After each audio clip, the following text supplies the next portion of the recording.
Bonjour Sébastien, nous sommes aux essais du Grand Prix de Montpellier 2016 et à cette occasion, je t'ai sollicité pour nous présenter ta gamme de pneus, ses caractéristiques, tes conseils. Enfin, on est preneur de tout ce que tu peux nous dire. Voilà. Eh ben, bonjour à tous, écoute, il n'y a pas de souci, c'est avec grand plaisir que je vais essayer de répondre un petit peu à tes questions. Moi, ce que je te propose, plutôt que t'expliquer pneu par pneu un petit peu à quoi ils servent, etc., alors qu'il y a un petit tableau sur le site Sismic qui vous permet un petit peu de savoir ce genre de choses, moi, ce que je te propose, c'est plutôt de t'expliquer un petit peu comment moi je fais quand j'arrive sur une course. Oui. Tout simplement parce que quand on arrive sur une course, c'est un petit peu toujours la même chose. Déjà, on commence à rouler plutôt le matin, donc ça veut dire qu'il y a souvent un petit peu l'humidité de la nuit, la piste n'est pas faite, il y a toujours un petit peu de poussière et tout ça. Donc moi, dans ce cas-là, je commence toujours pour apprendre la piste à utiliser le réflexe. C'est un pneu qui est très polyvalent, qui permet les écarts de trajectoire. Il marche quand c'est un petit peu humide. Il marche dans toutes les situations. Franchement, c'est un pneu très polyvalent, performant. Donc moi, j'apprends la piste avec celui-là. Et puis dès que je commence à comprendre un petit peu la piste, que je sais où est-ce que je dois passer, après je peux utiliser ou le Bandit, qui est un pneu qui motrice vraiment très fort, qui est très efficace en termes de motricité, qui est un pneu qui permet quand même de braquer, ou le Rapide qui va motricer un petit peu moins, mais qui permet de placer très naturellement la voiture, trouver les trajectoires très facilement. En fait, ça dépend un petit peu du caractère de la piste. Les deux pneus sont vraiment très polyvalents et conviennent à tous les pilotes sans exception. Après, c'est plus en fonction des goûts de chacun, des préférences, du style de pilotage. Certains aiment le Rapide et roulent avec le Rapide pratiquement tout le temps. Certains préfèrent le Bandit parce qu'ils adorent la motricité qui est démoniaque sur ce pneu et ils le mettent en permanence aussi. Bon, moi étant chez Sismic, évidemment, je panache un petit peu avec les deux. Si je cherche vraiment la motricité, je vais mettre le Bandit, c'est une certitude. Et si la piste est très technique, avec beaucoup de changements d'appui, des placements pas forcément faciles, je mettrai plutôt le Rapide. Et par la suite, en principe, souvent en fin de course, il peut y avoir un peu plus de trous ou un peu plus de grip qui se met à venir, etc. Et dans ce cas-là, je vais plutôt passer avec le Blaster, qui est un pneu qui change un petit peu en look, mais qui a un gros avantage, c'est qu'il rend toujours les appuis très faciles. En fait, même s'il y a des trous en appui, qu'il y a beaucoup de grip, il rend l'auto plus saine. Le train arrière glisse légèrement. Il y a pas mal de pilotes qui peuvent le mettre aussi quand il y a de la poussière. En fait, il est plus polyvalent que ce qu'on pensait forcément au départ. On l'a créé pour le grip, mais il s'avère aujourd'hui qu'il est quand même relativement polyvalent. Il y a aussi des pilotes qui le mettent pratiquement tout le temps, tout simplement parce que voilà, il rend facile les appuis. Donc tous les pilotes ont vraiment l'attaque facile, qui ont tendance à beaucoup jeter la voiture et tout ça, l'apprécient énormément. Ou ceux qui manquent de direction le mettent aussi beaucoup parce que du coup, on a une légère dérive du train arrière qui rend la voiture très contrôlable, très facile, et qui donne un contrôle du train avant un peu plus important. Voilà, ça c'est les pneus que moi j'utilise en permanence. Avec ça, on passe vraiment sur tous les circuits. Je serais tenté de dire qu'honnêtement, même sans forcément prendre les 4 avec 2 ou 3 de chaque de ces 3-là, on passe vraiment partout. Il y en a un qui est vraiment aussi très polyvalent que je conseille. Moi, j'utilise personnellement très peu, mais que je conseille beaucoup à tous les pilotes, notamment en promotion, qui n'ont pas toujours des châssis bien réglés ou des trajectoires très précises, c'est le Joker.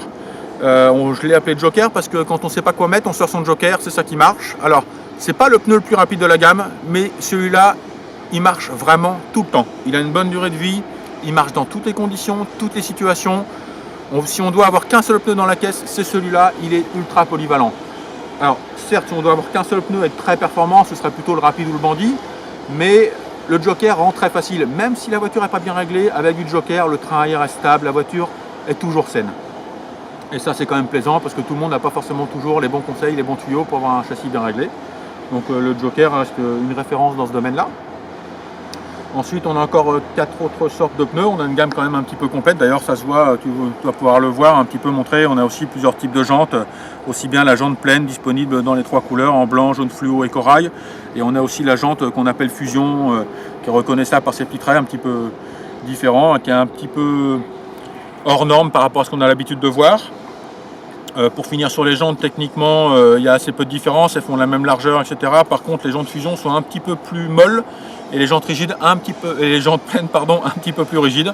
Donc en termes d'efficacité, les jantes pleines sont bien. Celles-là, si on veut aussi un petit peu plus de confort ou un tout petit peu plus de grip quand ça glisse beaucoup, elles sont bien, mais honnêtement, les différences sont infimes. C'est vraiment plus une question de goût et d'esthétique. Pour en revenir aux pneus, donc après il nous reste 4 autres pneus qui sont un peu plus spécifiques. C'est des pneus moins polyvalents mais qui sont vraiment qui rendent la voiture plus efficace dans des conditions précises. Si on prend par exemple le Magma qui est un micro-picot, donc micro-picot, qui dit micro-picot dit pneu qui ne marche pas forcément dans la poussière, donc c'est vraiment réservé à des pistes très lisses, plutôt glissantes, comme c'est ici à Montpellier, ou tout simplement aussi quand c'est un petit peu dans la boucle, c'est un petit peu tendance à coller, vous mettez du Magma en gomme CS, ça colle pas dessus et du coup vous avez des performances qui durent. Vous avez aussi le Weapon, qui est un pneu qui reste performant, qui est un petit peu moins utilisé parce que en fait le Bandit a un peu pris sa place. Il a à peu près la même motricité qu'un Bandit, par contre il rend la voiture un peu plus directive à basse vitesse, mais surtout moins directive à haute vitesse et les appuis sont un peu plus difficiles. C'est vrai qu'aujourd'hui du coup on l'utilise moins. En loisir il est bien parce qu'il a une très bonne durée de vie. Moi je l'utilise personnellement essentiellement quand c'est un petit peu humide, que je cherche la motricité, parce que c'est un pneu qui marche si c'est un petit peu humide, contrairement au Bandit. Le Bandit, si c'est humide, il ne faut vraiment pas le mettre. Dès que les picots se remplissent, comme c'est un des picots qui, pour aller voir sur le site, c'est des picots qui travaillent entre eux, qui viennent les uns dans les autres pour s'embriquer, etc. Dès que c'est un petit peu humide, s'il charge un tout petit peu, il ne marche plus du tout, c'est plus vraiment adapté. Donc dans ces conditions, je mets plutôt du Weapon. Du coup, moi je sais que personnellement, j'ai toujours du Weapon CS ou 0,18 dans la caisse pour ce type de conditions. Le suivant, c'est le T-Rex. Alors c'est un pneu un petit peu spécifique aussi, avec des picots assez gros, assez hauts, assez dégagés.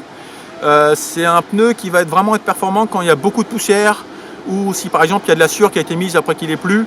Quand vous avez besoin d'un pneu qui vient mordre dans une certaine épaisseur, c'est le pneu magique, il n'y a pas d'équivalent, il est vraiment exceptionnel. Si la piste aussi est défoncée, souvent quand la piste est défoncée, il y a beaucoup de poussière, c'est que la terre est un petit peu meuble. Du coup il est vraiment génial dans ces conditions. Donc c'est pareil, c'est un pneu, il n'y a pas besoin d'en avoir 50 trains dans sa caisse, mais c'est vrai que quand on peut le mettre, il est exceptionnel. Et puis le dernier c'est encore un peu plus spécifique, c'est vraiment c'est pour nos amis du 4.2, donc c'est pour mettre sur le train avant d'un 4.2, c'est un ligné en fait, qui rend la voiture toujours très saine.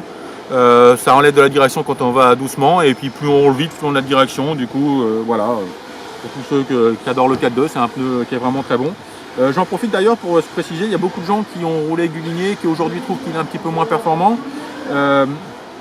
Il faut qu'ils se méfient parce qu'en fait la durée de vie, c'est un pneu qui paraît visuellement comme ça pratiquement éternel, il est pratiquement inusable, mais en fait pour qu'il reste performant et pour pouvoir faire des chronos, il faut faire attention à ce que les arêtes ici soient relativement vives, parce que si elles sont trop cassées, que c'est vraiment très arrondi, ouais, visuellement on a toujours des lignes, mais en fait on n'a plus de direction en fait, tout simplement, hein. Donc il faut faire un petit peu attention à ça.